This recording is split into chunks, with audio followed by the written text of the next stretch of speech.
In 2016, a new TV show hit the digital airwaves and needed a podcast dedicated to chronicling its adventures. An elite team has been assembled for this task. Unfortunately, the world's listeners have not heard of this wonder twin duo. And although they may not be known now, in the future they will be referred to as tomorrow's legends. Harley, Happy New Year! Happy New Year! Oh, wait, okay, fine. I guess I can be joyful to start the new year off. Okay, good, because we ended on a bit of a sour note last year. Well, I guess I did anyways. But wait, why are we back anyways? Our show's not even on yet. Yeah, what are we doing here? Well, all the shows are coming back this week, except for ours. Yeah, I know. What gives with that? I know, but we didn't want to be left out, did we?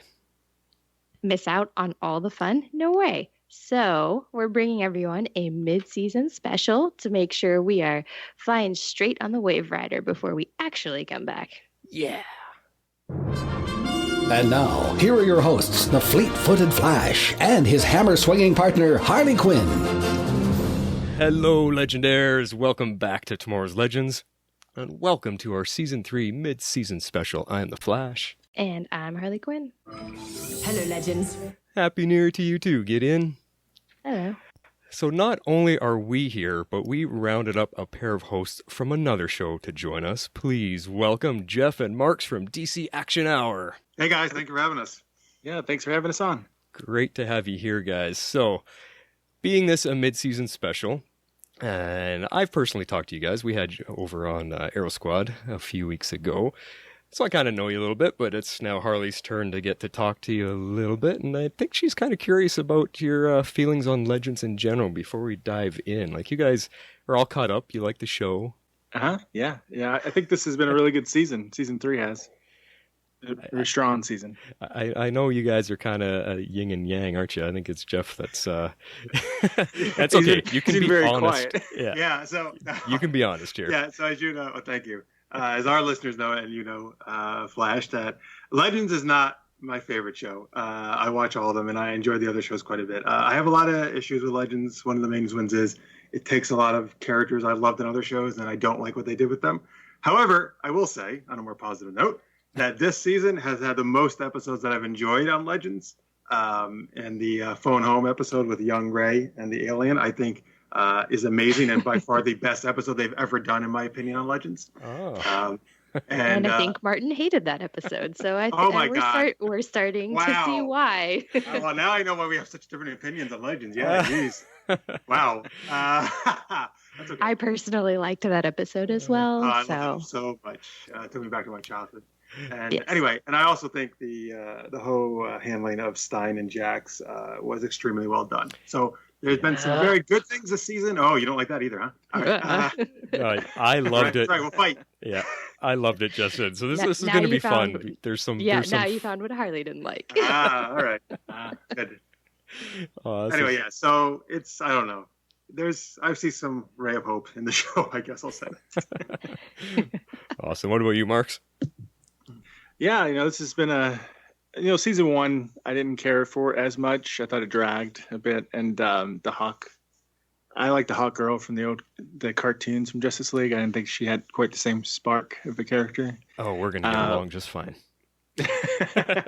But season 3 has been by far the best. I think they found a good mix of the drama and the comedy. And I think Phone Home was one of my favorites also. There's just been a lot of really favorite episodes this season. And I'm not real thrilled about Firestorm, but splitting up, but they did it about as well as he could, I guess. So I'm not real thrilled about it, though. Hopefully they'll replace someone else, or Jax will return. Well, I think that might be coming up a little bit later. Well, this is going to be fun because we got already some very varied opinions here. Things that you guys liked, I didn't like. Things that you did like, Jess didn't like, or I should say Harley didn't like. I personally think season 2 was far superior to what they've given us so far in season 3. I'm actually a little bit disappointed this season. Yes, there's some good stuff. I did not hate the alien episode. There's just some very key things within it that absolutely I despised. But our fans know about that, so this is going to be a good talk. Before we get to it, tell us a little bit about your guys' show, DC Action Hour, so the fans know where you're coming from and kind of what your background is. Sure, thanks. We do our show live every Sunday, and we're actually slightly changing our time spot. Since Legends is changing, we're going to change too. That has nothing to do with them actually, but we're doing 9 p.m. Eastern now on Sundays. So we talk all the shows, which is a lot of stuff to cover. So Supergirl, Arrow, Flash, Legends, and we're going to add Black Lightning. Wow! And we actually return. So January 21st is our episode back with new episodes, and every Sunday while the rest of the season goes on, we'll be doing new ones. And we also have this season we started bringing on some actors from the shows. So we've had David Nichol, who plays Anatoly on Arrow. We've had Amy Gumanek, who plays Cupid. Christina Bricado, who's Lily Stein. So in our episode coming up, we're going to have David Sobolov, who is Grodd, is going to be our guest, actually. So we got some cool guests this year. Wow, see, that's where you guys are up in the cool factor compared to us. That's awesome. How do we do? I think I asked you that on Arrow Squad. How do we do that? Because I want to get Sara Lance on here and stuff like that. I think our fans will go nuts. But man, that's a reach. Katie, that would be awesome. Yeah, you never know, man. You gotta work your way up there. Exactly. Well, again, we'll have to talk behind the scenes on how that's possible. But so on the show here, we're gonna get to some talking points. The one thing I wanted to bring up first, we usually have a bit of news, but we got nothing we want to say just yet before the show airs. I wanted to point out we got a very awesome review from one of our dear friends, a listener who's been with us from the get-go. Miss Karina Lucas down in Brazil. She left us a new review on iTunes, and it says, "Best podcast ever." I'll never get tired of saying this is the best podcast for any DC TV show. Flash and Harley are awesome hosts. They have a great sense of humor, and their comments are always on point. So if you like Legends of Tomorrow, please do yourself a favor and check this podcast out.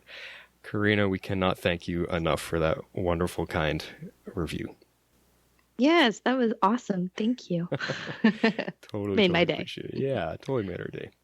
All right, guys. So what I did to talk about our mid-season special, there's been a lot of things over the first half of this third season that we have tried discussing at length and in depth about, and we haven't come up with answers fully yet. There's a lot of big questions still hanging out there.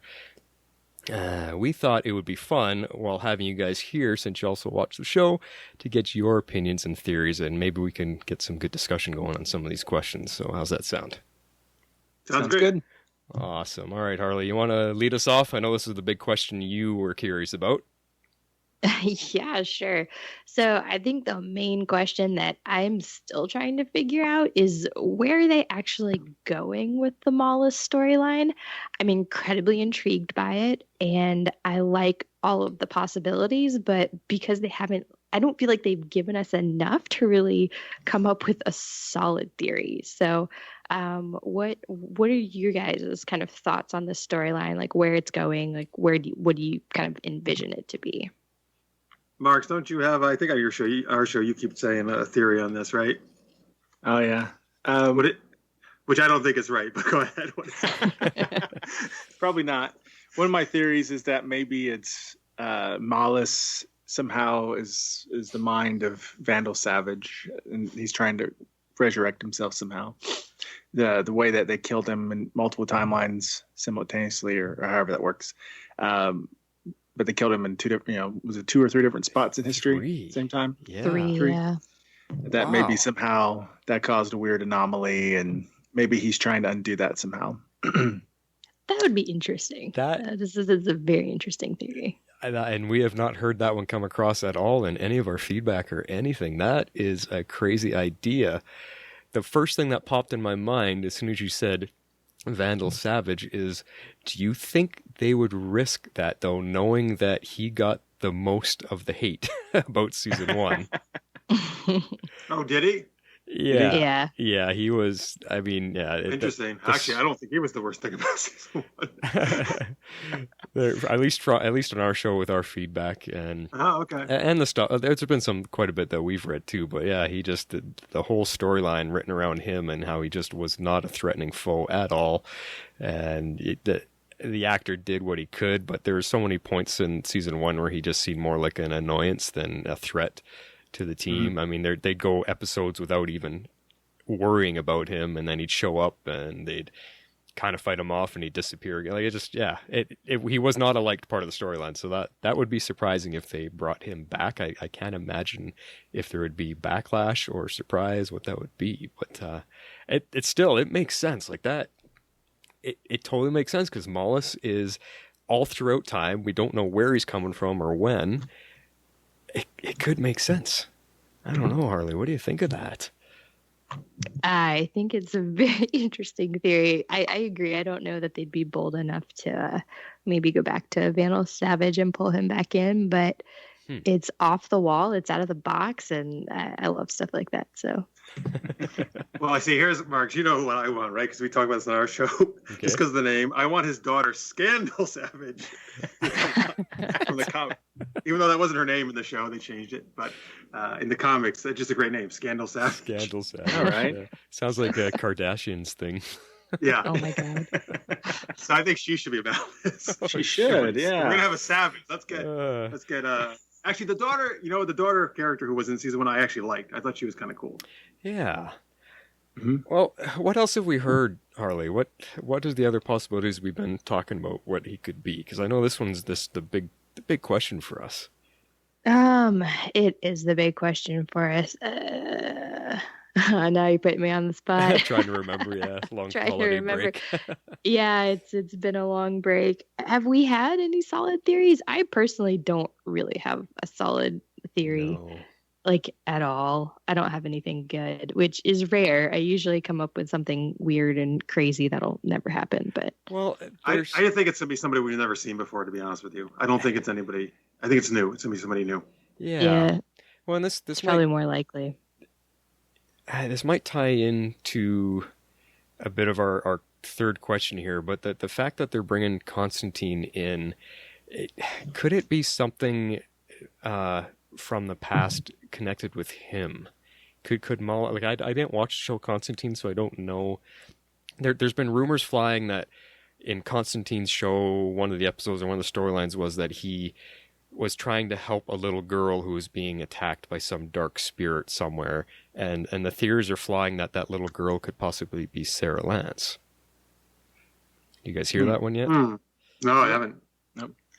And that's why he's coming back now, because Sarah's an adult and Mallus is attacking again. So I don't know. That was the only other theory that we I mean, if it's not tied to the past somehow, then the easiest answer would be it's some kind of demonic creature thing. That's why they bring Constantine in. Yeah. That's why it's some dark code place.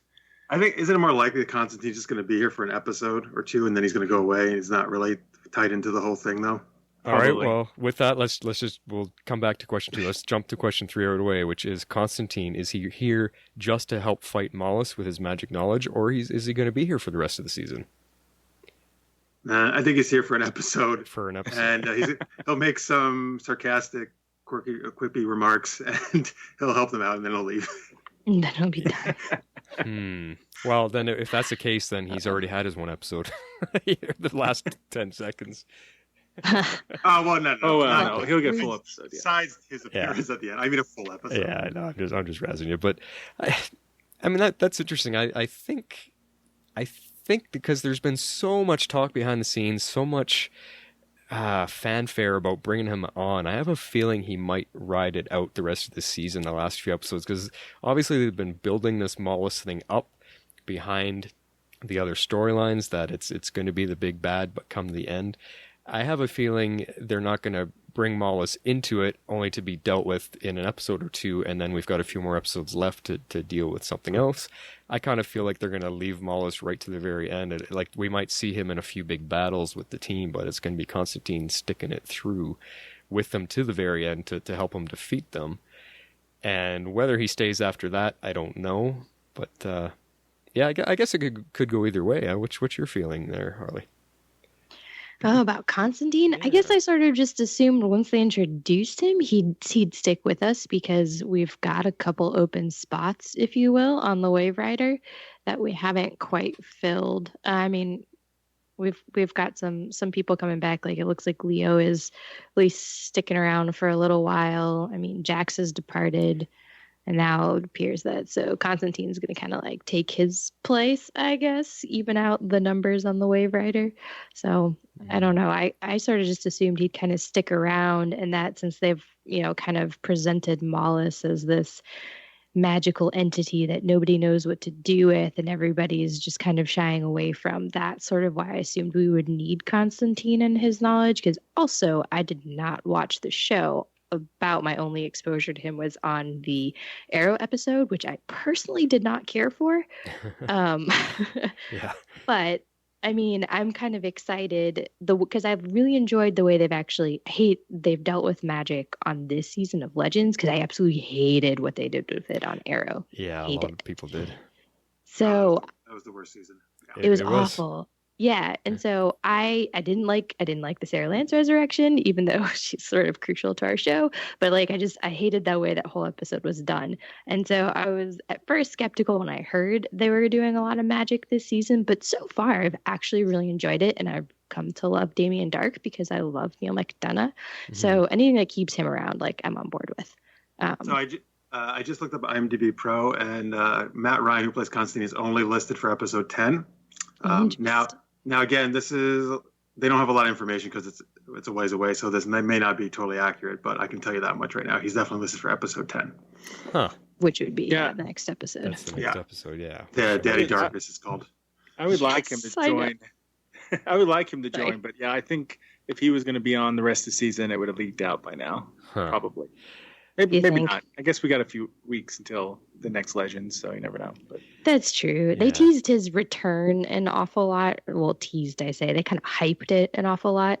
So, yeah, I don't know. Maybe he'll be here for the one episode, or maybe he'll surprise us. And if he disappears, maybe he'll come back for the finale or something, because we're still going to need a way to finish off Mallus. We lost the only character that had a fighting chance against magic, which was Firestorm. Yeah. So... yeah, he proved that when Stein was the one controlling the fire against Darhk and his daughter there. Yeah, they kind of held them at bay, and so far they're the only ones that have really held their own against them. I don't know. What about Zari, though? Isn't her... she might, right? If she gets stronger, maybe? Yeah. Her and Amaya, they're the only magical characters, but we've literally seen them do nothing because they focus their entire...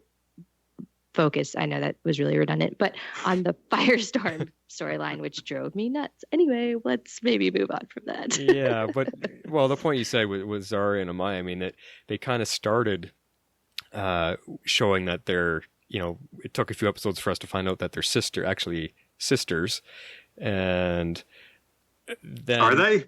Wait, are they? Or wait. No, not sisters. The totems are connected. Sort of, the totems are connected, but it was. You're thinking about her granddaughter. I'm thinking of her granddaughter, yes. Kawasa is who I'm thinking of, yes. But that whole, I was just meaning that whole storyline, they're all connected, and they're connected with their medallions, so we haven't, they kind of put that storyline aside, like you said, Harley, with dealing with Firestorm. So I wonder if they'll come back to that now, because we're still missing, which pendant was it? The Earth one we haven't found yet?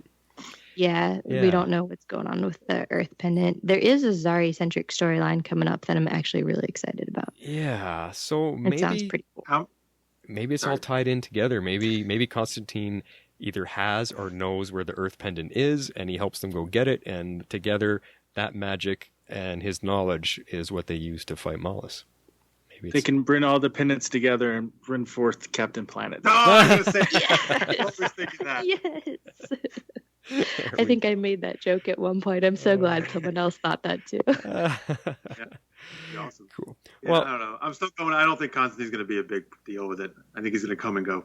Yeah, and you know what? And they might bring him back for the one episode and then wait to see what the fanfare is, the fan reaction is, and if he ends up being really popular, then they might bring him back some more. Because I mean, they did cancel his show, And then there was all this hoopla made up about him showing up on Arrow, and fans went crazy. So maybe if they see the same type of reaction on Legends, they might consider bringing him back farther down the line. So, Well, isn't he getting a web series? Yeah, he's got an animated series. Yeah. Oh yeah, oh CWC. okay, I didn't know that. Oh, Well, that's there you cool. go. Yeah, I didn't know that either. And his character, maybe not that actor, but his character will be in Justice League Dark in the movies. So Okay. I Oh, wonder if it's going to be okay. voiced by the same guy. Well, that's a live action movie, right? You're talking about? yeah, the live action Justice Yeah, League that'll be a Dark. different actor. Oh, okay. Yeah, they don't seem to mix their TV with. Yeah, they movie don't play actors nice. for sure. Well, and you know how DC operates. If the character is alive and in the movies, they're not allowed to be used on TV. Except Flash is. That's the only Yeah. exception because Yeah. that show was so established and it's the CW's know, it's- anchor show. It's so strange. But what was the one that recently I just heard? That's why Deathstroke left Arrow. He's not allowed to return to Arrow until they've dealt with him in the movie, because he's in the next Justice League movie, right? So, Yeah, but he's been in Arrow this season. well, he walked out. It's not like he's dead or gone. They didn't write him off. He just said farewell for now, kind of idea. So we'll have to see when they bring him back. You don't It's a think he'll be shame. back at all this season? I think he'll be back. No, I think so, because he's been actually a significant part of the season, I feel. Yeah, exactly. But I think it'll be a little while. I'm not sure the whole what's going See, on. I behind the don't think scenes. they're being consistent on that. I think they're going to do certain characters, yes, and other characters are like, whatever. Yeah, they're so backwards like that, and that's the thing. DC, it's so confusing when you got a character that's as great as Deathstroke is, played by Manu Bennett. You cannot not Amazing. have him in Arrow. It's amazing. So Yeah, it's been a huge part of this season that bring him Yeah. back in Arrow. Yeah. Oh, so I have 2 new theories about who Mallus is, guys. awesome! It just came up with it just now. Yeah, it just hit me for some reason. So they're both Legion of Superheroes villains, Okay. which is ironic because there's Legion popping up on Supergirl. Oh, yeah. One is Time Trapper. He's always shown like he's all mysterious and in a cloak and looks like you imagine like death or something. He's a time traveler villain. And another possibility too that's connected is a character called Infinite Man. And the reason why I think that's kind of interesting is because the idea of Infinite Man is he's this guy that does this volunteers for this time travel test and gets shot through all these different timelines at once. His mind mind snaps from the strain, Mhm. and he gets this new powerful version of himself. He has knowledge of past, future, and he can manipulate time. And his big thing is he plucks individuals or objects from one era and places them in another. So I wonder if they're kind of maybe combining those two concepts. Maybe I don't know if it's an original character. That's what popped in my head. Wow. Okay, I've heard of Infinite That's Man. cool. I do not know the Time Trapper name. That would be so cool, because we did a little research, tried to look up a character called Mallus, the way they've been spelling it on the show, and there's nothing in any of the DC wikis or databases that has Mallus spelt like that. The only thing that I found that was close, that I hypothesized at the beginning of this season, was a character called Mallus. And Mallus is actually very tightly tied to Zari, which I thought, oh, okay, because Mallus is this demon god who tried to kill Zari's husband in the comics, and I don't remember the whole story that I gave on episode 1, but that's where I thought it was. And I'm like, why do they keep calling him Mallus? Are they just pronouncing it funny, Harley? And she's like, I don't know. But it actually is Mallus, and they've been spelling it Mallus, not Malice. So my theory is out the window. So I like that. Well, they might be spelling it differently to throw us off too. Who knows? That actually, I didn't know about that character. So Look it up. Look up Malice DC, and you'll get the quick wiki Okay. version of it. Yeah. take a look. Yeah. Well, it'll be interesting to see who it is. I hope I'm not disappointed like I was with Savitar. Oh, yeah. I liked Avatar. I liked what they did with it. Yeah. It was still good. I don't think it didn't build up to as much of the emotional hit that I think they were hoping for, but I still liked it though. Yeah, I think that's the problem. The pacing of it was a little off. for some reason. Yeah. That's true. Cool. Well, awesome. Awesome last minute theory adjustments. I like it. All right. Well, bringing it back to Legends, we kind of touched on question 4, so we'll still come back to question 2 in a little bit, but we were talking about other characters, and we had lost a couple of them this season, Stein and Jax. Who might replace them? And we were talking a little bit about Constantine. Who do you think would be a good fit, and why? Can I ask a question first? Yeah. I didn't think. I knew Stein was leaving. That was Victor Garber. That was very well publicized. Yeah. I didn't hear anything about, was it Fran's drama? No. Mhm. Yeah. About him leaving? Yeah. I still feel like he's coming back, but or is he definitely gone for good? Like, do you guys know? Or No. Well, Harley digs. She digs for some of the spoilery news. I don't. So we're kind of. I do. I will tell you that I do have an answer one way or another. Maybe ping me offline because Martin won't let me tell him. But I'll tell you. I totally understand that. I totally get it. But I don't know. It really took me off guard because I was like, wait a minute. I didn't know that was happening. I thought they were gonna like get another half for him, to be Firestorm still. And Oh, A totally. lot of people did. That Yeah. was a huge discussion for us on our last episode or the last couple episodes, because we were thinking, what are they going to do with Jax? Like the Firestorm Matrix needs 2 people to survive. So are they going to search out a new partner for him? Are they doing something with that special serum where they're going to stabilize the Matrix in him so he can be by himself? Firestorm, what's going on? It was a huge discussion, and then nope, we're just writing him off. He's staying home. Marks and I on our show were talking like we would love to see him pair with a woman character, maybe Lily Stein even. Yeah. Imagine that. Yeah. Yeah. Well, You get the science I'm all brain for of ways of. hers. Yeah, I'm all for keeping Lily Stein on the show. I love her. I'd like to see her more. We totally loved Lily. Yeah. How was she on your guys' show when you had her? She was great. I can tell you, she would also love to keep being on the show. Yeah. So. Oh, yeah. Well, when they first introduced her, she was so amazing. Had immediate chemistry with everybody on the crew. And then they bring her back next season, which we were hoping for, and all she got to do was play a pregnant lady and then a mom on a little video TV screen. Yeah. And, not until Stein's farewell did we get to actually see her again. But it's just like, no, we wanted more of her. Like, And he had to rush off because she was giving birth, even though they got a time machine. But yeah. Anyway. Yeah, this would have been the perfect way to make her a more prominent character. Oh, man. Yeah, it would have been. All right. Well, you guys, one of you wrote down a couple other ideas here as to other characters. What were you thinking?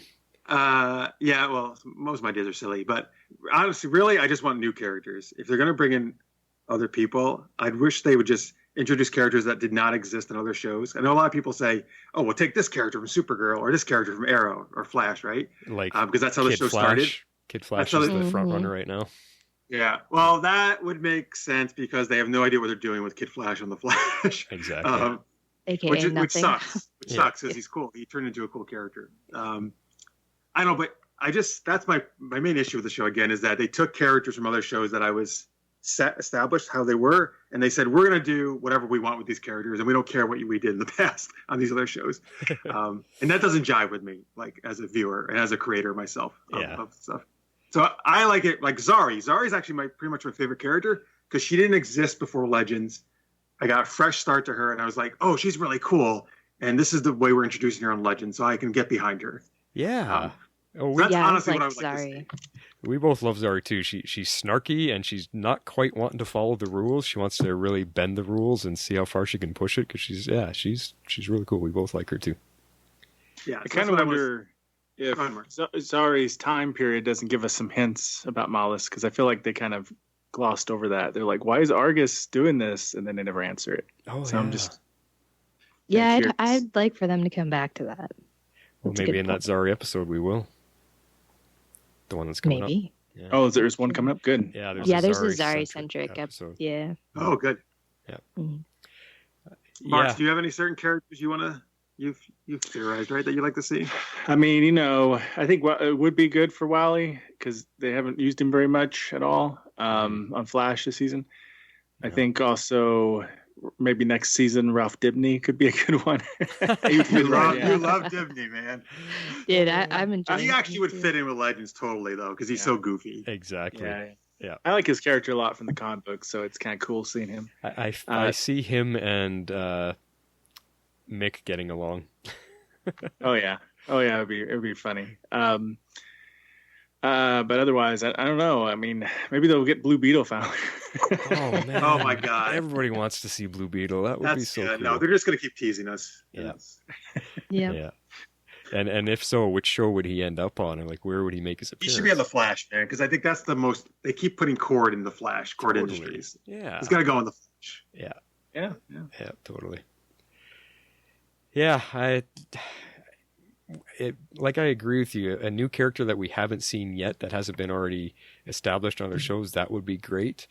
Out of the ones that are already there, I think Kid Flash would do all right. I mean, they could have used him last season when they were dealing with Reverse Flash, have a speedster versus a speedster, so he would have been a better fit last season. Of course, Reverse Flash is still alive. We know now, right? Yeah, that's true. Well, that's a good point. A remnant or whatever version of that that guy's never going to die. Yeah, Exactly. Maybe he's Mallus. Oh, yeah.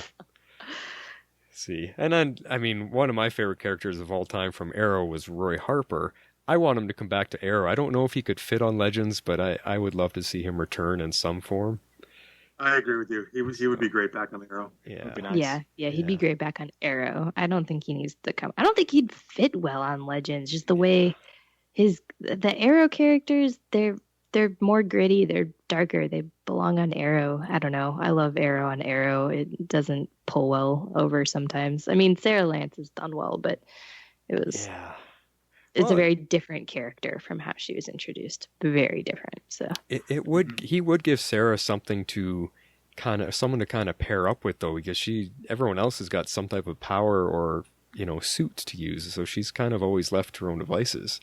If she had someone that was kind of on the same level as her, it might actually work in a way. Yeah. Well, she's kind of got Ava Sharpe now. Yeah, that's true. You're gonna be getting it on. Yeah. See, I'm not the only one, Harley. Not the only one. Nope. After that last I knew episode, that was coming. I knew that was coming way before that, actually. Harley, when did I predict that? I think like in the first episode, did you even predict it before it started? Yeah, it was ridiculous. Yeah. Wow, are you beating me at predictions? I predict it's because they shared a look at one of their fight scenes. Oh yes, when they were fighting in the hallway. Yeah, I remember that. Okay, I'm the same. That's when I knew too. Yes, I'm with you. I it was like episode 1 or something. They threw one of them threw the other up against the wall, and they just paused for a second, and there was that smoldering look, and then it was gone. And I'm like, it's happening. Yeah. That early on, I was like, no way. Yeah, sure enough. All right, well, let's get to this second question that we've skipped a couple times now. This is another big thing that me and Harley have been talking about for quite a few episodes, so much so that the episodes themselves are even force-feeding us it in case we're not picking it up as viewers. The legends keep running into ancestors and or younger versions of themselves. What could this possibly mean? What have you guys theorized? Have you thought about that or talked about it at all as to why this keeps happening this season? Yeah, I think we have a little bit, Marks, right, on the show. I mean, you're right. They are definitely making a point. They've even come up in dialogue, I think, mentioning that, right? Yes. Twice in the last 2 episodes, they've literally hit us over the head with it in case we didn't get it. It's definitely something. They are somehow tied, I think, into these anachronisms, right? I think is kind of what they're saying, that maybe somehow they are the cause of it. So they keep popping up the younger selves because somehow, I don't know how, but somehow they're tied into these anachronisms, and that's why I think they keep popping up. I don't know really how or what they're going to do with that. I have no idea. But Marks, what do you think? Yeah, I mean, so one of the things I thought maybe Mallus could be connected to them. If not Vandal Savage, it could be one of them because of all this interplay with different versions of themselves, or different either ancestors or younger versions. Mm-hmm. So yeah, I mean, that's why I thought maybe Mallus could be one of them, or it could be Vandal Savage messing with their timelines for some reason to help him. Right. So I don't know. I mean, I guess, so if they broke time by meeting themselves, maybe that's, the connection to everything. Maybe one of them is an alternate version of them somehow tied to it. I don't know. I'm just thinking out loud. Well, that's what this is about. Yeah. Hey, yeah. Well, That's as good as anything we've got. Well, one of the points we were talking about with it is that could it be because Mallus is supposed to be all throughout time, and maybe he knows at the end of all of this that he gets beaten, so maybe he's going back in time because quite often it's been their younger selves in danger and they've had to save themselves or whatever, or their ancestors, which would, obviously if the ancestors passed away, then they no longer exist. So is Mallus going after them at a younger time or farther back in their ancestry to stop them from getting to the future where they can stop them? It's possible. Although I guess the couple times we've heard Mallus, right, it seems like almost he or she is so powerful that like it doesn't care he doesn't think like they can do anything to stop him. Yeah, that's true. I guess it's a he actually because John Noble, right, where the guy name is doing the voice. Yeah. It's voiced by John Noble. Yeah. It's his character from Sleepy Hollow. Yes. Jeremy. Another bridge between shows. Yeah.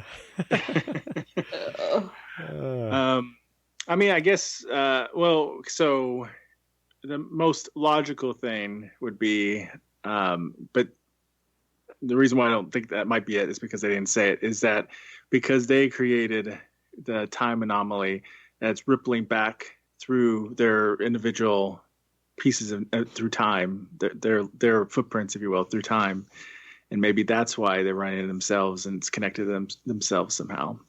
But they haven't said that, so that makes me think it's a plot device element that somehow is connected to Mallus. Right. What you said makes sense, though.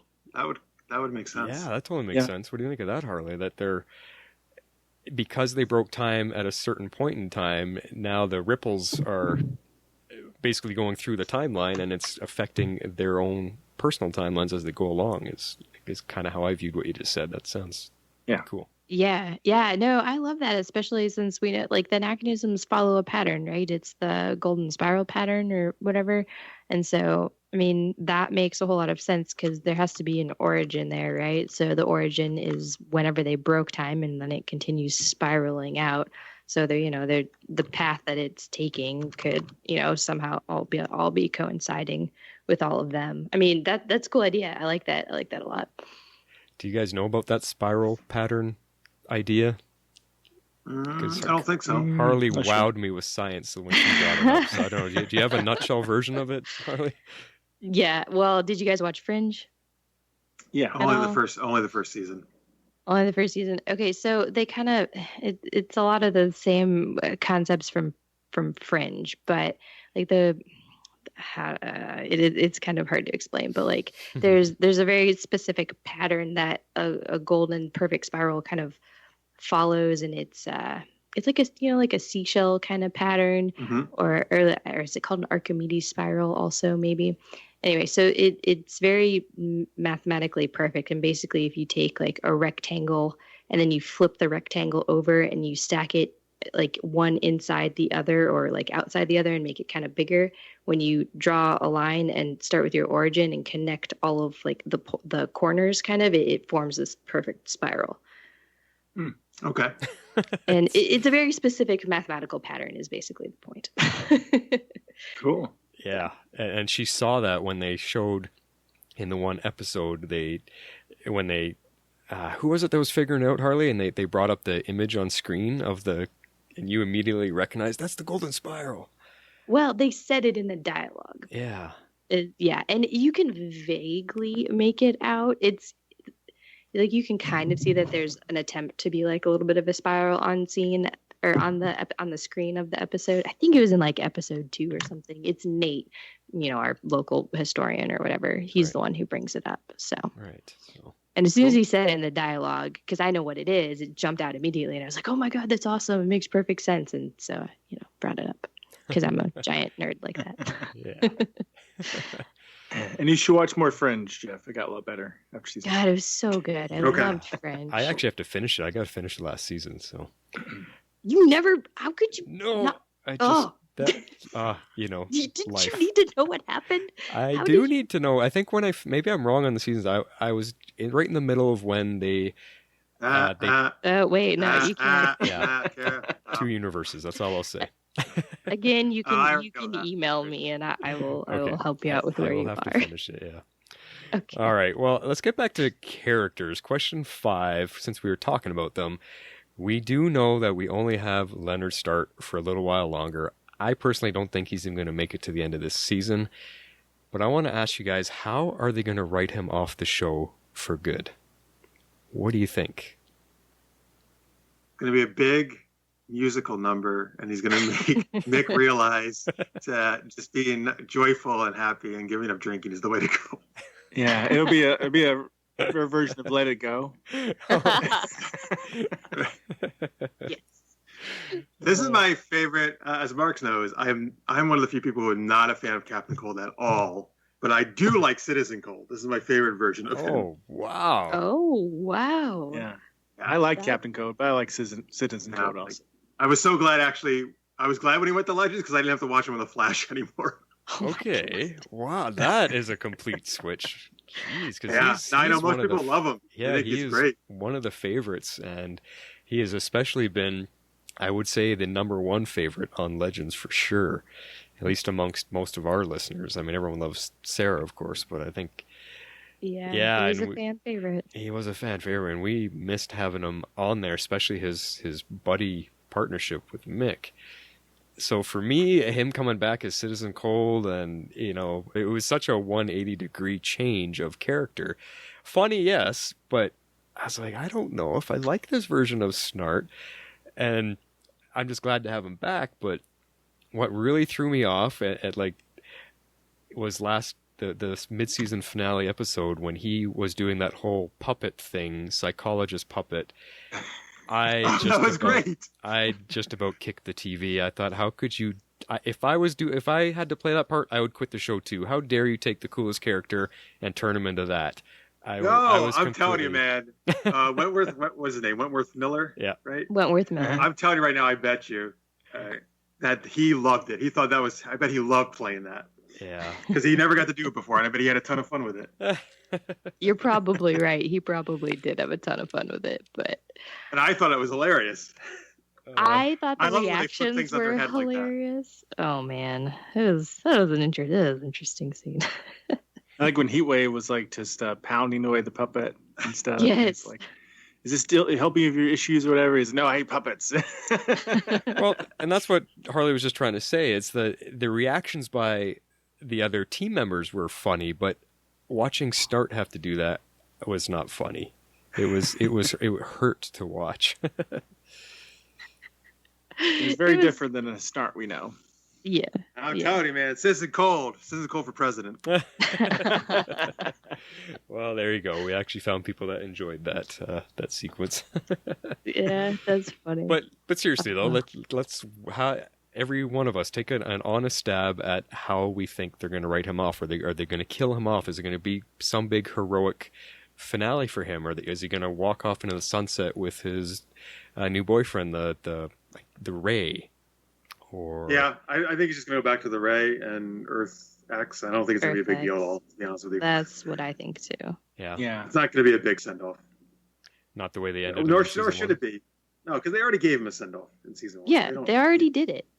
Yeah, I know, and that was the most heartbreaking, gut-wrenching part of season 1. Was those last moments with him? But yeah, I don't know. I don't know how they're going to do it, and I don't know how I want them to do it. I guess that's because I'm unsure of my feelings for him right now. That's fair. But I definitely. I hope they don't kill him, because I think it'd be great to keep him around for some time, someday to return. Right. Yeah, that's what I was saying about Stein, but that didn't stop him. That didn't stop them from killing him either. So there's that. Jeez. That's true. Harley is so I'm bitter bitter about how they got rid of Stein. Yep. Well, because it felt like a bait and switch, and it pissed me off. So anyway, moving on. Well, are we all in agreement that Snart's not going to make it to the end of the season, though? Or do you guys think? I only thought he was going to be around for a little while. Yeah. The reason I'm getting that feeling is because Wentworth Miller already gave his farewells to fans and the cast and the crew, and how much he loved working with everybody. And that was before the mid-season break he already gave it. He said, I'm done filming. Farewell to everybody. Thanks for everything. So that means that all the rest of the episodes haven't even filmed yet. So he's definitely not going to make it. Yeah, he's not going to be around very long at all. Yeah. Maybe Mallus kills him because he is Captain Code. And when he gets out, he looks like John Noble or whatever his name is. Or maybe Mallus hates puppets. Oh, yes. He hates puppets. There it is. Maybe. Except for Bebo. I was saying, maybe Mallus is Bebo. That'd be cool. Harley, you would hear the Flash screaming from way over here. I know. Oh, Yeah. no, you don't Speaking like of, Bebo either? Oh, you don't like any of the episodes I like. That I Jeez, I only like a few episodes. you hate those ones. Oh, I'm man. hoping for a quick... The Dominator episode I absolutely loved compared to the Bebo episode. Let's put it that way. Oh, man. I can understand why fans are pissed off and leaving Legends because of Bebo. That Bebo episode. What? That was, yeah. It's Where okay. you kidding? Bebo's dead. We can move on. Yeah, we can move on. People really got upset about Bebo? Yeah. yeah, a lot of people You know what? did. It's interesting, though. Here's the thing. There's so many different people have so many different opinions, obviously, which is great, I think. And I think obviously they should, it's great that we all have different views of things. Because our fans at our show have very different views than people who usually listen to your show, which is cool. Yeah. So I think, Marks, what I remember is I actually think people thought Bebo was pretty fun on our show, our viewers. They're all. We did that episode. Fun. I wanted a Bebo doll. That's what they were saying, actually. Well, I don't know, Harley. Where it wasn't like it's. I don't think the majority was on my side. I think it was somewhat divided, really. People liking it and people not liking it. I think a lot of people fell in my camp where it was just kind of like parts of it just fell a little flat, Like it just kind of was like, well, wasn't expecting that. I don't hate it, don't love it. So let's just kind of move on from it. Yay, they fried Bebo. We're all done with Bebo. And then, the second half of the episode turned into more mythology and got more interesting. Yes. It, brought it back around for me. It saved the episode for me. I mean, I don't know. Martin, you were fully on board with that was literally the worst episode of television you've ever seen. Yeah, it was that opening half with I was so excited about the Vikings because it reminded me of the other TV show, The Vikings. It looked like it. The characters even looked very similar. And I thought, yes, they're going to a really cool time period. This is going to be fun. And then the Bebo doll shows up, and I just about lost it. You ruined one of my favorite time periods and historic periods of history. Oh, how could you? And I felt bad. That's what they do. Yeah. The legends ruin out all parts of history. Oh, but they've had such cool historical visits. And anyway, whatever. Like you said, move on. We're in a new year now. I'm hoping that we get like a supervillain with a Viking theme someday, like in the present day, and he calls himself Bebo after a long forgotten Viking god. Okay, that would be funny. Okay, that I would laugh at that. Yes. All right. Well, question number 6 is something me and Harley have been debating all season long since they introduced it, and it's the Time Bureau headquarters. Where is it located? We have come up with some ideas. We've asked our fans to come up with ideas, and we still cannot figure it out. We think a couple of ideas that it's either in 2017, but somehow time displaced because it doesn't seem their perfect little executive office building does not seem to be affected by any of the anachronisms or anything that's going on around them. No matter how much the world changes, their office building is still the same. Or is it completely out of the timeline like the Oculus was at the end of time in season 1? Do you guys have any theories or any ideas about that? Marks, you want to go? I mean, I hope it's out of time because that would be a bad idea not to be. But, I found it really, I think it might have been just overlooked an accident by the writers. But I noticed in the Bebo one, they were getting affected by the changes from the Vikings and such. They didn't realize it. The people were, So yes. That was my point, and that's why I think it's actually like in present day or 2017, I guess 2018, whatever present day is. Mm-hmm. Yeah, that would be a possible clue that maybe they are present day-ish. Is that the first time they show them being affected by time changes? That That- was that the is. first time, yeah. Yeah, see, I don't think That's why I don't very- know if it might You're have not been being very just- consistent, I feel, then with that. Yeah. It might have been just When are they overlooked. consistent? No, Might be no, just- that's a problem I have. You're right. Yeah. Sorry. That's why I don't know. I don't know if that was legit, like meant to be, or the writers just overlooked that in accident, and just because it was funny, it was a funny interchange by having that in the story. But and they just forgot that. Oh yeah, that's making sense. Got it. Yeah. Yeah, well, that was one of our quotes of the week. Last episode was when Agent Sharpe was like, "Oh, Bebo is part of the anachronism, isn't it?" She's like, "It's going to interrupt the Bebo Day celebrations," and Sara kind of laughed at her. Yeah, that was a pretty funny moment. But we bring it up because there's been so many times when the world has completely changed due to an anachronism happening way in the past that modern day 2017 has been completely affected, and you see the agents coming and going from headquarters when they open their little portals, and their office building is unaffected. They're all still there in a modern looking office and not affected by how crazy the world is around that building. And that's why I say, is the building, yes, it's physically located in 2017, but does it somehow have some kind of barrier around it, something that is protecting it from being affected by time? Maybe That would make sense. the people can be affected because they're living in 2017, but the building itself will not ever be affected, like I said, like the Oculus never was at the end of time. Does that make sense? It would. I mean, Yeah. I'm actually writing a time travel story, and that's what I'm going for. Like, there's an area like a time travel base where it's like it doesn't get it's the one area that doesn't get affected by time changes. So I'm down with that. Yeah, like in the Time Riders books, they do that. Oh yes, I've read Parks. We've talked about those. They ask. That's the same thing they do in those books, right? So they can look out the door. They can literally look out the door and see things changing in front of them and such. So it's kind of neat visual idea. There you go, Harley. If he's writing a time travel book, that's she's completely into the time travel. She's like the resident scientist time here. travel. Oh, cool. All right. Well, maybe Cool. I'll have some questions for you. Sure. Yeah. Down for that. Maybe the Time HQ is really a phone booth, like a blue phone booth. Just bigger and inside. See, I want Barry to walk into that secret room in Star Labs and just find the Time Bureau one time. That would be great. Oh. It would be so awesome. They're living inside the time vault. How funny would that be?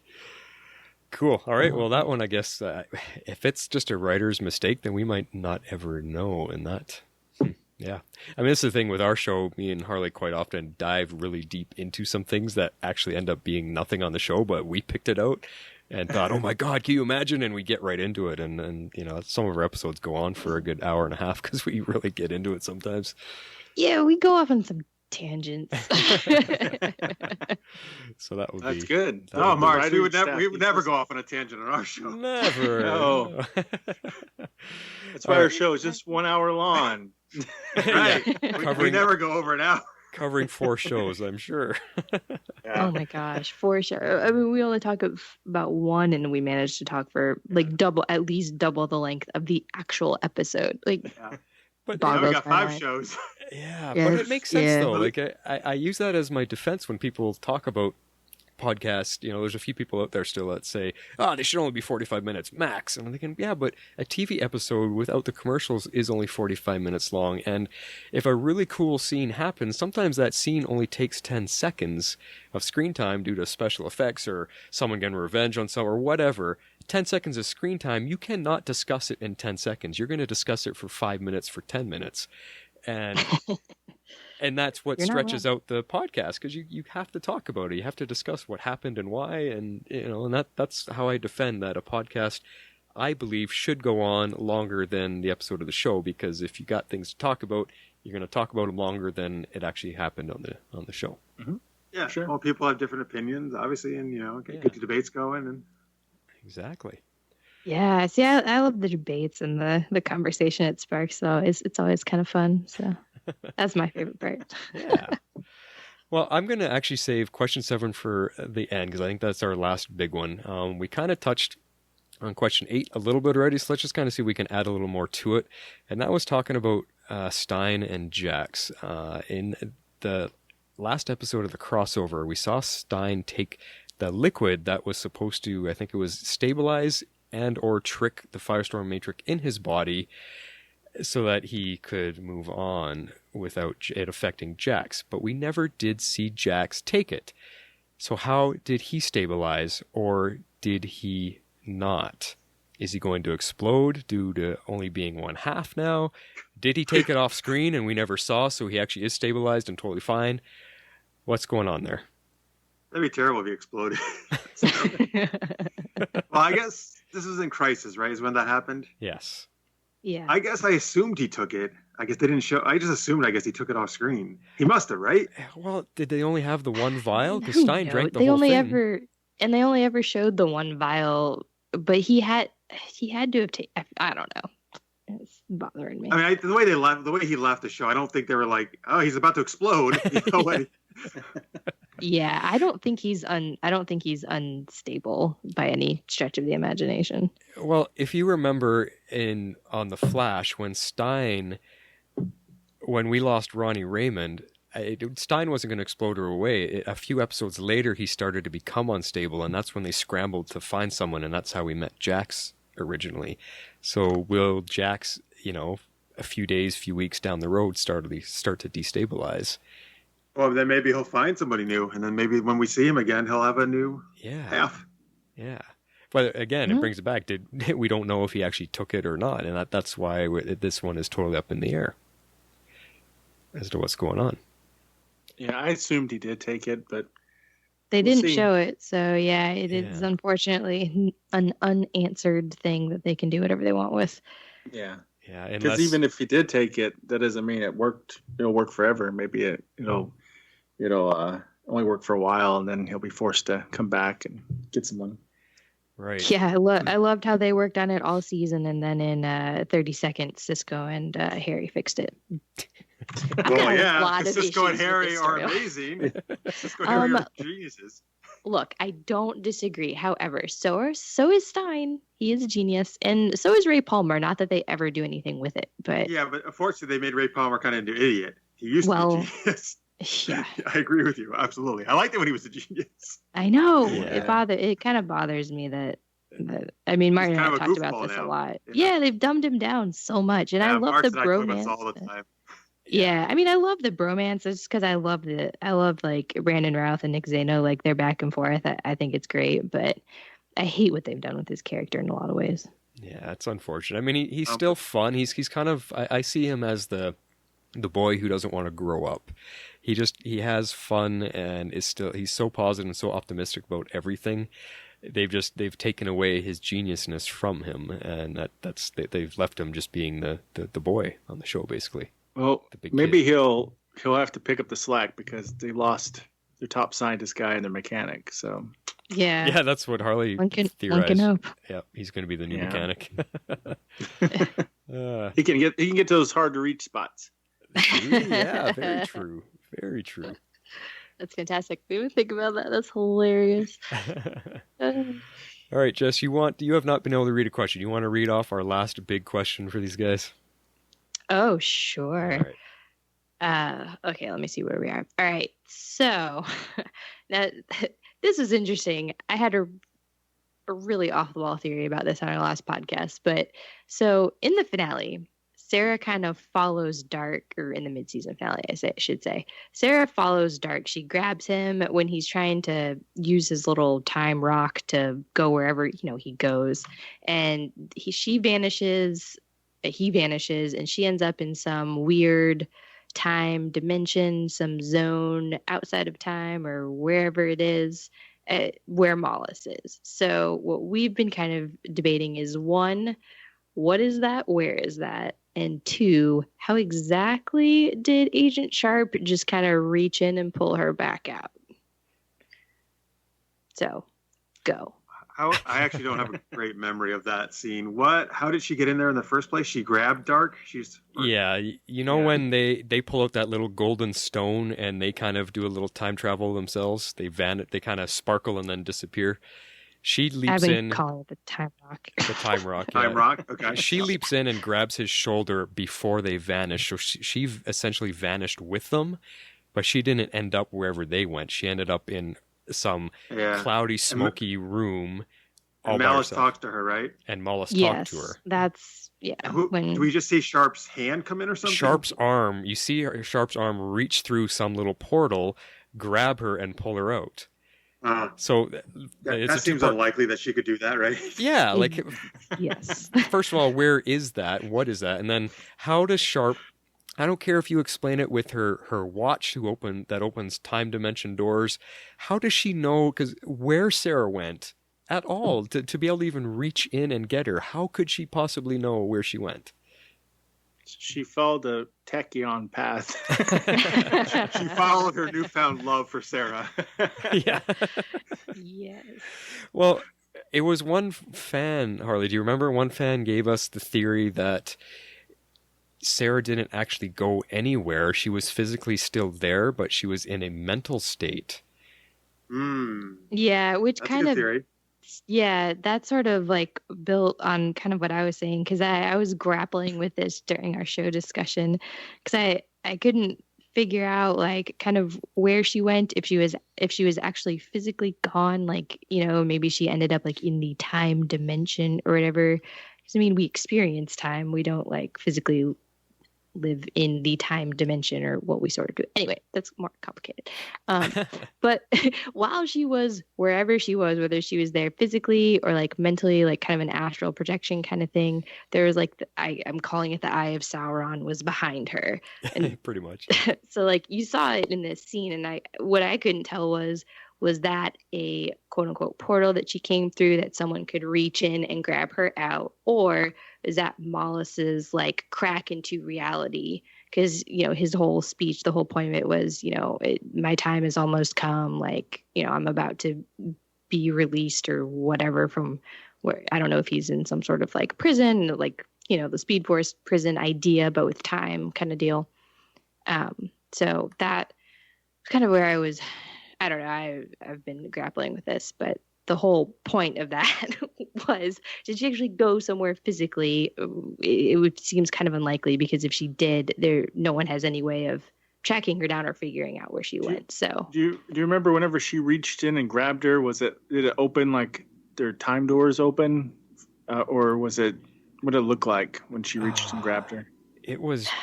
Wasn't it just like a small breach of some kind? Yeah, it almost looked like a breach, because they didn't, you know how normally when the time doors open, they show it so you could see like the actual door. Mm-hmm. They showed it from the side view. So you saw the light effect, and you saw kind of like Agent Sharpe standing in the scene where like she was in the Vikings or whatever. And then she kind of did a pulling motion, and then Sara appeared kind of, and the light barrier or whatever vanished, but you didn't see it as a door per se. It's got a tie. Very ambiguous.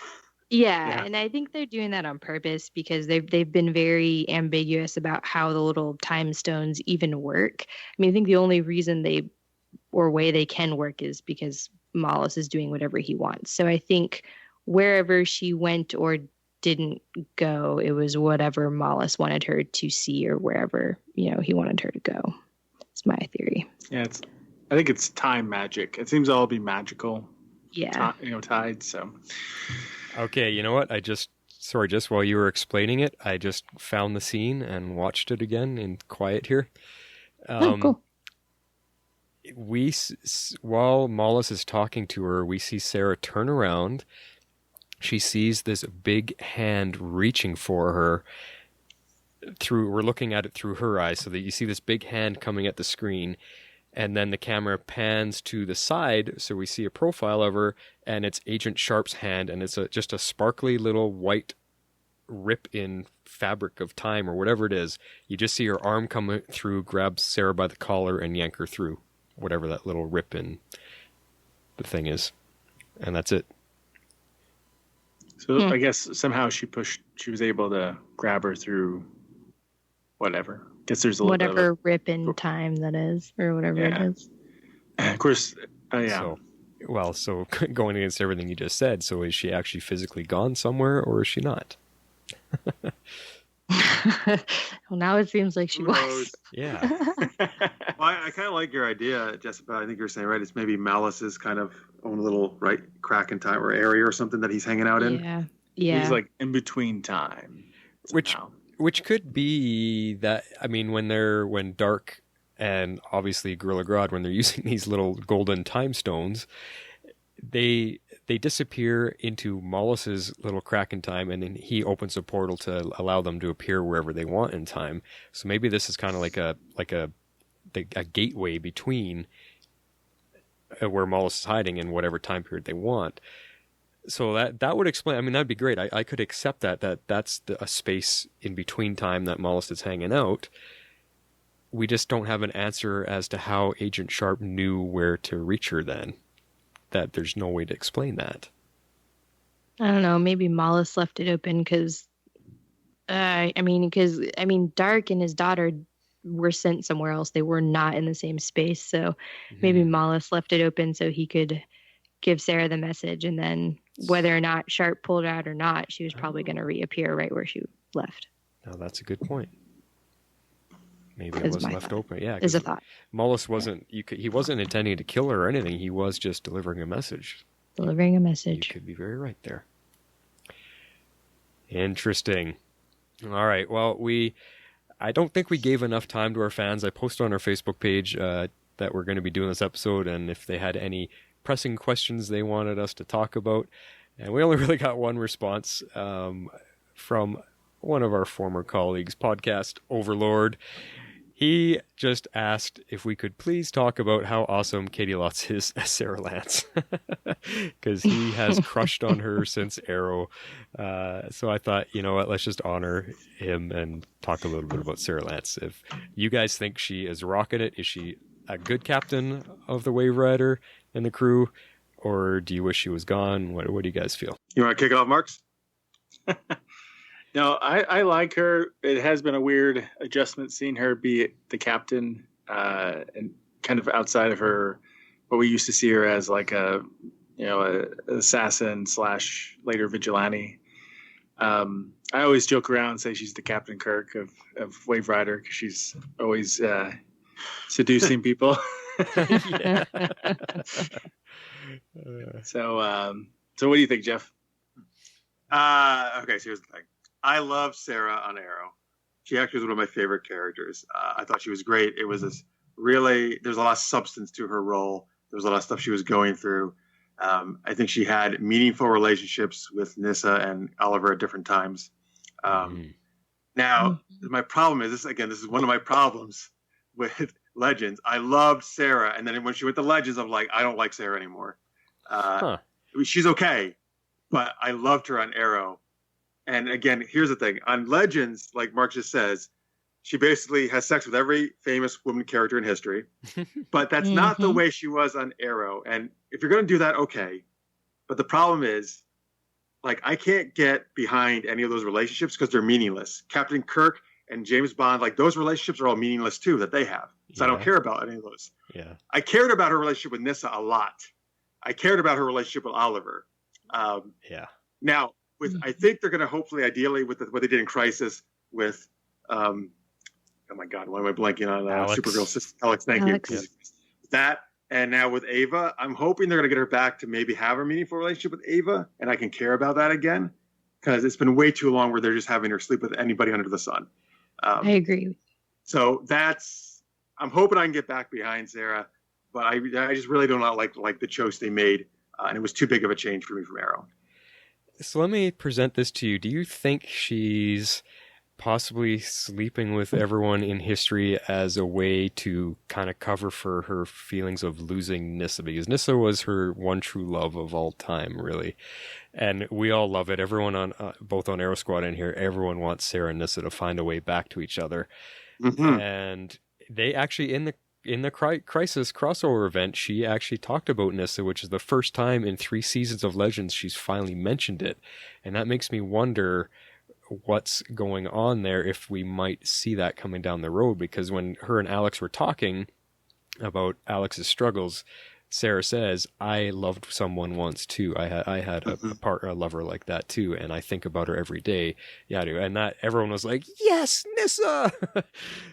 but we haven't gotten to see her yet. So that's an awesome point. I would love to see that too because I love Katrina Law, who plays Nissa. I think she's fantastic. My favorite, yeah. Yeah. Now, I've had the same thought as you. I think that's a great point. I've thought, well, okay, yes, maybe they're doing it because, right, this is her way to almost like not deal with Nissa, or she doesn't want a real relationship again because what happened with this. And I'll be honest with you, I do this in my own writing. I'm doing it right now currently in one story. I'm having a female character who actually has a lot of sex but then you try to take that character on a journey, right? Where ideally they do find another person. They find like, okay, it is better to find love again. And at least that's what I try to take my characters on a journey of. And I think that's what they're doing here with Sara as well. But problem is 2.5 years is too long for me to go on that journey. Like do it over one season maybe, right? It's been too long for me. Like I wish they did it much quicker than they did. Right. But I do agree with you. I think that is probably what they were going with that. Okay. Ideally, maybe they just wanted to have less sex. I don't know. Well, I think it was also part of the humor to, they've tried to make Legends the more humorous, fun show. And I think that could just be part of the humor where she's doing it and the rest of the characters get to make fun of her and, roll their eyes and shake their heads at her kind of thing and just show that she doesn't care. And that's kind of what I wonder. Like she has this whole attitude, like, I don't care, I'm going to do what I want. And that's very indicative of someone who's trying to forget or let go and not want to feel again. So it's interesting. Yeah. But yeah, I mean, you are right. They've dragged it on a very long time. So maybe Agent Sharpe is the long, slow burn to get back to a caring relationship. Because we did see hints of it now in the mid-season finale that even Agent Sharpe herself is not so stiff and stern. She's actually softened up towards the Legends a little bit. So yeah, I hope that's what happens. Yeah, I will counter you though. It's kind of funny the way you described your feelings for Sara. I actually didn't like her on Arrow, and I prefer her way more now on Legends. And it's not that I disagree. She had great story depth and amazing things to go through. Her story arc was fantastic on Arrow. It was Katie Lotz herself, her performance that I didn't like. I thought, because by the time she joined the show, all the other actors had already had a couple seasons under their belts and had really been able to dive into their roles and feel the characters. And she just felt so stiff and rigid and not nowhere near on the same level of performance as them. And I was always uncomfortable with her. And now that she's been on Legends, and I just think she's really taken off, and I love her performance. I love her kick-ass attitude. I love her toughness. I think she's a way better character now because she's been able to fill it out and flesh it out and understand who it is she's playing. And I prefer. I've heard that from others too. So it's funny though. I actually felt Katie Lotz was super strong in Arrow. Like I loved her acting in Arrow, and so I'm totally different. I totally preferred her on Arrow to Legends. And I don't think it's her acting on Legends. I really think it's the writing and the way they do the character. And that has a lot to do with the writing for sure. Cool. Well, what about you, Harley? You have yet to weigh in. What's your thought on Sara, our captain? I mean, I love her as the captain. I like what they've been able to do with her character. I also really liked her on Arrow too. Like I didn't have as many issues as you did with her acting on Arrow. I liked the story arc that she went through, and I was quite devastated / shocked when they killed her off in the premiere of season 3. I screamed at my TV. I was angry. Not like bad angry, not like Stein and Jax angry, but anyway. But I've really enjoyed her on Legends. I enjoyed her a lot more when she became a captain who became a captain who led the team well. Like she has really stepped up. She's a better captain than Rip. She actually cares about the team. She doesn't have an ulterior motive. Her ulterior motive is keeping her team safe. And I really love that about the character in the last, I guess really season and a half that they've done with her. The first season, some of it was a little hit or miss sometimes, mostly because I just didn't care for all of the like random sleeping around. And they did that a lot with season 2, and that started to drive me crazy, the whole sleeping through history thing. But I was like, like just whatever. Anyway, but I do like. I think that the relationship with Agent Sharpe is going to be pretty interesting. So I'd like to see where that goes, and I am hoping that actually turns into a relationship, and then maybe we can get a little bit more clarification or mention on the Nyssa relationship. It's a big thing everybody's wanting. So yeah, just to know, at least just to know where it stands. Like I know Katrina Law is off doing other things, and I would love her on Legends. I don't know that she would fit, but no, oh god, Nyssa, man. Nyssa, yeah. She just kicked out everybody's ass. I think she'd be so pissed, annoyed by them. Exactly. Yeah, exactly. But that's what makes her so great. She doesn't take crap for anybody. Yeah. Even her husband Oliver. Oh God, they are kind of that technically they're married, right? At least in the eyes of the. Yeah. I think it was. Which is great, yeah, because she calls him husband, right? That's awesome. All I the wish time. we Yes. Every All the time. And he just like doesn't say anything. That's what he said. All right, guys. Well, that wraps up our questions that we had. We're not quite done yet. We always do this is our fan favorite section, is quote of the week, and we never got to announce our winners from the Crisis crossover event or from Bebo God of War. So here we go. Shape out an eagle! All right, Harley. So we got 2 winners. I figure we'll go in chronological order. Why don't you fill us in on the winner of the Crisis on Earth crossover? Sure. The winner was That's the Plan. Here it is. Barry, Ray. We know. Stop a flying robot somehow. Good. The rest of us will open the breach. That's the whole plan. Well, as a Snart we know used to say, make a plan, execute the plan, expect the plan to go off the rails, throw away the plan. Wow, that is terrible advice. I always have a plan, down to the second, so nothing ever goes wrong. That was a good one. That was a very good quote. Good. Yeah. That's why I says the Cole. He's awesome. He was good. There's a lot about him I liked for sure. Yeah, I loved him in that moment, and now we've got the Flash's favorite moment coming up here. Yes, the winning quote of our mid-season finale, Bebo God of War, is... Who's the therapist? Let's hear it again. What would you like to say to me, Nathaniel? Still a little too nasally. Remember, you speak very precisely. This is therapy, not acting class. Nice. That's the right level of frustration. That's very Stein. Now just do it with the puppet.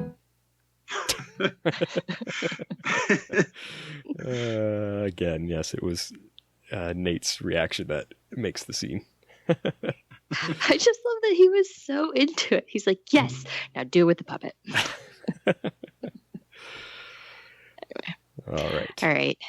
Flash, Mm-hmm. we're going to move on to your serious scenes. Okay. You're going to make me cry. Oh, man, this is going to bring some tears back, isn't it? Yes. All right. Well, the winning serious scene of the week for Crisis on Earth X was Stein's farewell. I'm dying. What are you talking about, man? I'm old, Jefferson. And even if I hadn't been shot, no one lives forever. Great. I don't even want to hear you talking like that, man. As long as we're connected, nothing more than an anchor around your neck. Which is why you must help me. I don't understand. Not Cisco's drug. Gideon resynthesized the liquid. She assures me it will free you from my body's biology. And it will free you of mine. I'm the only thing that's keeping you alive, man. You're asking me to kill you, Gray? I'm asking you to let me die so that you may live. Please hand me the vial. Oh. I know you think you're strong enough for both of us, but unless I do this, we'll both die. Then we'll both die. I don't... No, you have your whole life ahead of you. But now it's time for you to let me go. I'm not ready for you to go. I'm not either. But when you think about it, compared to the cosmos, one's life is just but a blink of an eye. Really? You're gonna lecture me about astrophysics right now? Hey, please don't do this to me. I can't do this. You once told me that I was like your father, and I said you were my son. How could a father do anything less? Oh, great. Please. Please.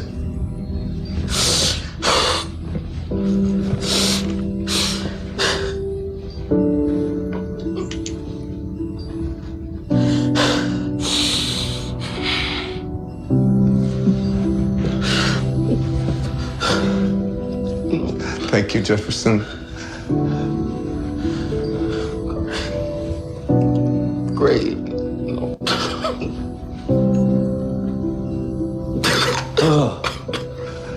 Stay with me, please. I'd prefer not to be alone.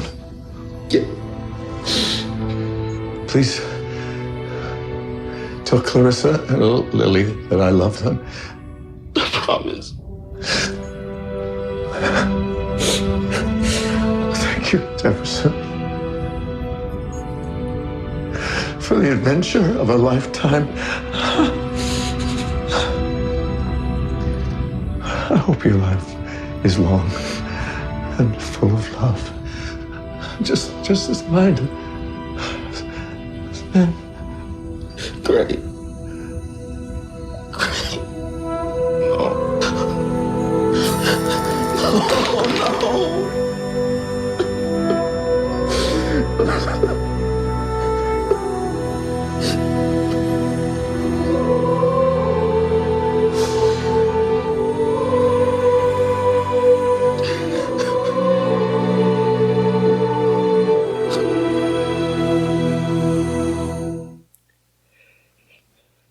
That was a long one, but man, does Victor Garber own that scene.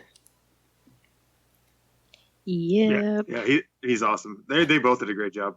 Yeah, it was amazing. But that one, when I was editing that, I could not find a good point to break it. I just say, you know what, play the whole darn scene, because there's no point to come in to it and without losing some of the emotions. So, all right, moving on to the winner of Bebo the God of War. It is called My Second Goodbye. The letter. You never read it. That's because I already burned it. What? I was tempted. To be sure, I thought a lot about that date. November 28, 2017. I'll be 67 then. I'll have had adventures. Watched my daughter grow up. And I'll have made a friend who was willing to risk far, far too much for me. No, I'm trying to save you. You need to let me go. We both know you shouldn't be here. I may have a life ahead of me, but to you, I'm a ghost. Oh, I'm not gonna cheat death, Jefferson. And none of us live forever. And yet I clearly live a wonderful life with many chapters. And if I had one wish, it wouldn't be for me to prolong my life. It would be for you to live yours. And to have all the happiness you deserve.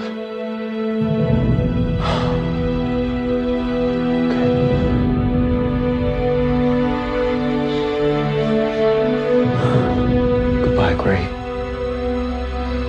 Goodbye, Jefferson.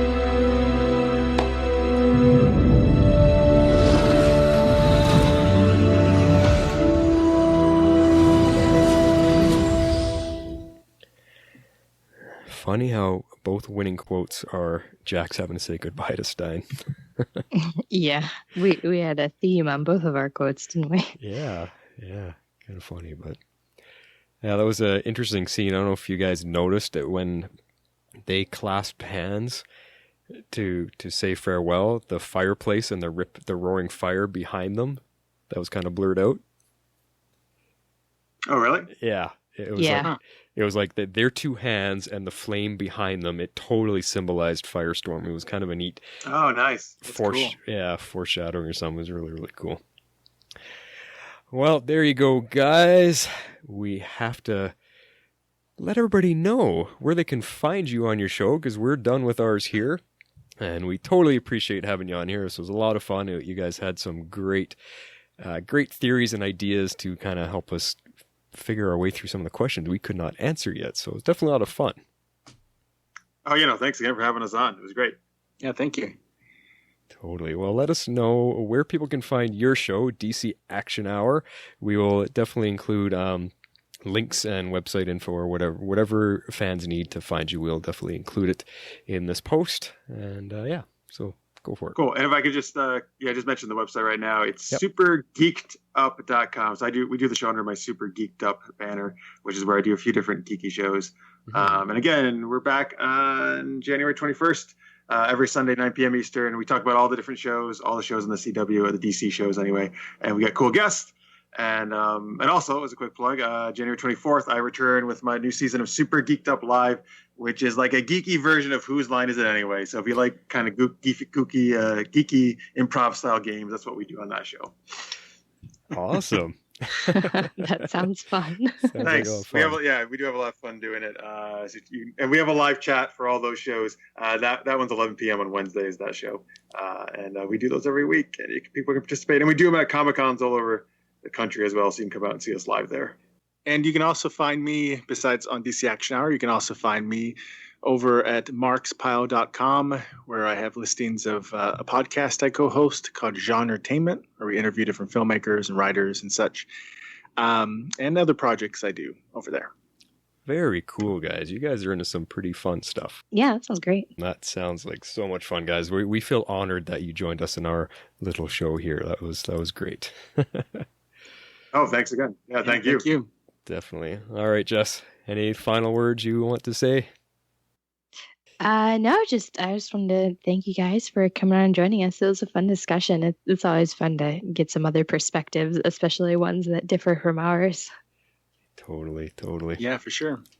And if it's Vandal Savage, I called it. Very nice. You heard it here first. That's right.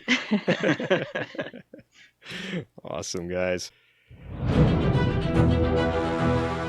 Well, we need to remind everyone, Jess, that Legends returns February 12th on the new time slot, Monday, 8 p.m. on most channels. It'll be in the Supergirl slot.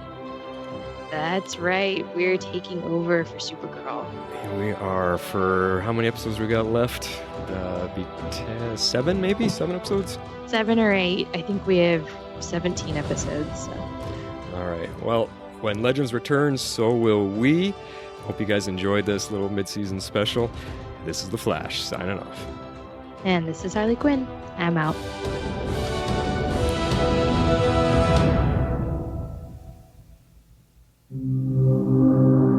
Tomorrow's Legends is not affiliated with CBS, Warner Brothers, or the CW. We're a fan-made podcast for entertainment purposes only and are part of the Cybercast Network. Find our podcast in iTunes. You can leave us a rating and review. We'd love that. As well, we can now be found in Google Play Music.